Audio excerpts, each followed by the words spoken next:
Naked Bite Kitchen. I'm Amber Antonelli.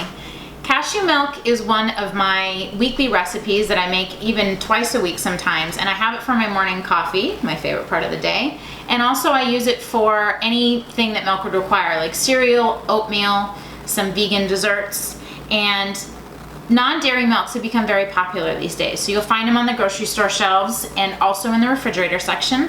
They're doing almond milk, oat milk. You can make it with sunflower seeds, pumpkin seeds, cashews, hazelnut.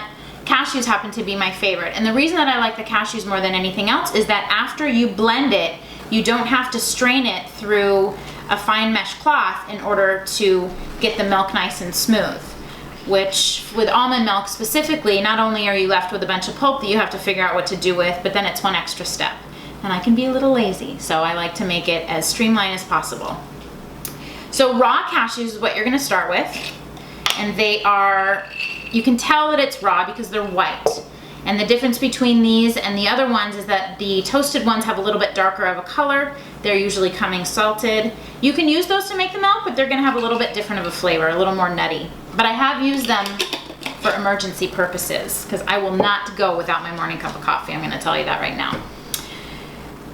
I soak them overnight in the blender to minimize dishes. I put a cup of cashews and filtered water to cover about an inch or two above. You wanna give them room to swell up. And they have a very neutral flavor, a little bit sweet, but when you soak them, they plump up and then you can blend them really smoothly. So I put them in the blender overnight so that I can wake up in the morning and flip it on, and then I'm ready to go for my coffee. Here's a tip for you though. If you're an early riser and you get up at 5, 6, even 7, and there's people sleeping in your house, you want to consider that because this sucker is really loud. I've had to like haul it to other portions of the house and shut the door and sit there so that I don't wake up other people in my household. So something to consider. What I want to do is drain the water that these have been soaking in. And the reason is because some of the oils come out as well as the enzyme inhibitors, which make nuts more difficult to digest. So I'm just going to drain this water.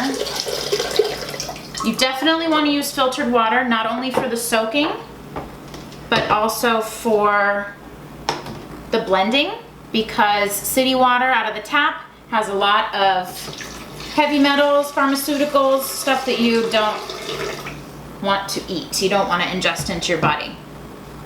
So I personally like mine to be more like half and half, so I use a lot less water so it can be thicker for my coffee. If you want to use it, maybe making equivalent to whole milk or 2% milk, you can adjust the water according to your tastes.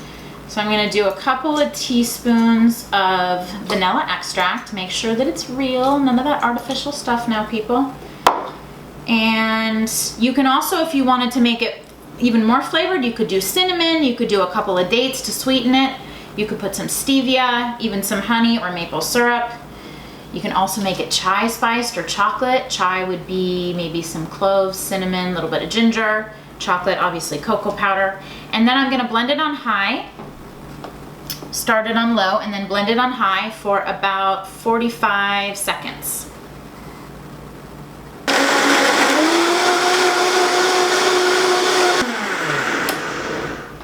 Okay, we're done. Pretty simple. So I'm gonna pour it into a clean jar.